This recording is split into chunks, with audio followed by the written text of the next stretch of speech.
ፈንገስ ዳሜጅ ቢ በፈንገስ የተጠቁ የቡና ፍሬዎች በጥሬ ቡና ውስጥ የሚገኙ እጅግ ከባድ የጥራትና የደህንነት ጉድለት ውጤቶች ናቸው። ይህ እንከን የሚከሰተው የቡና ፍሬዎች ለከፍተኛ እርጥበትና ለአየር እጥረት ሲጋለጡ ሲሆን ይህም ፈንገሶችና ሻጋታዎች በዘሩ ላይ ወይም በውስጠኛው ክፍል እንዲያድጉ ምቹ ሁኔታ ይፈጥራል።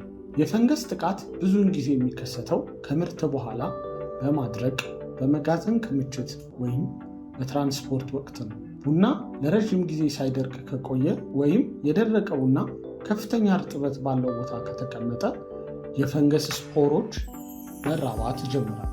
ለዚህም ዋና ዋና ምክንያቶቹ ዝግ ያለ የአደራረቅ እና ቼሪዎችን በከፍተኛ ክምችት ማድረግ፣ በማድረቅ ወቅት ዝናብ እንዲያርፍበት በማድረግ የአየር ዝውውር የሌለው መጋዘን ወይም ጥራት የሌለው ማሸጊያን መጠቀም ነው። ፈንገሶች በሚያድጉበት ጊዜ በዘሩ ውስጥ ያሉትን ስኳሮች፣ ፕሮቲኖችና ቅባቶችን ይመገባሉ። በተመሳሳይ ጊዜ ኃይለኛ መጥፎ ጣዕም ያላቸውን ለጤና አደገኛ ሊሆኑ የሚችሉትን ተረፈ ምርቶችን ያመነጫል። በእይታ ሲመዘን በፈንገስ የተጠቁ ቡናዎች ላያቸው ላይ ግራጫማ፣ ነጣ ያለ ሰማያዊ ወይም የኖራ መልክ ያላቸው ሽፋን ይኖራቸዋል። የጉዳቱ መጠን ከፍተኛ ሲሆን ደግሞ በአይን የሚታይ ሻጋታ ይኖራቸዋል።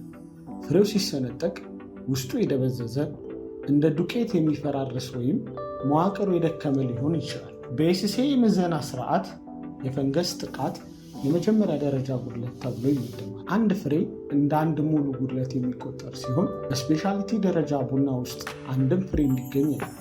በቁሌት ወቅት ምንም እንኳን ከፍተኛ ሙቀት ሻጋታውን ሊገድለው ቢችልም ኬሚካላዊ ጉዳቱና ተረፈ ምርቶቹ ሽታ ስለሚያመጡ በቡና ውስጥ ይቀየራል። በሲኒ ውስጥ የሚከተሉትን መጥፎ ጣዕሞች ያስከትላል። የሻጋታ ሽታ፣ የመሬት ወይም የአፈር ጣዕም እና የቆሸሸ ማዳበሪያ ጣዕም ይኖራል። እነዚህ ጣዕሞች ደስ የማያሰኙና በአፍ ውስጥ የሚቀሩ ከባድ ጣዕሞች ናቸው። ከጥራት ቁጥጥር አንጻር የፈንገስን ጥቃት ሙሉ በሙሉ መከላከል የሚቻል ሲሆን ይህም ፈጣንና ወጥ የሆነ የአደራረቅ ሂደትን መከተል፣ ንጹህ የማድረቂያ ቦታዎችን፣ ትክክለኛ የእርጥበት መጠንንና አየር የሚዘዋወርበትን መጋዘን ማዘጋጀት ይጠይቃል። አንድ የፈንገስ ካረፈበት በኋላ ቡናውን ማከም ወይም ማጽዳት አይቻልም። የፈንገስ ጥቃት የጣዕም ችግር ብቻ አይደለም፣ ጥራትንና ደህንነትን አደጋ ላይ የሚጥል የክምችት ውድቀት። ቡናችሁ ወይም ስቶር የምታደርጉበት ቦታ የሚሸት ከሆነ ችግሩ የተጀመረው ከመቆላቱ ከረዥም ጊዜ በፊት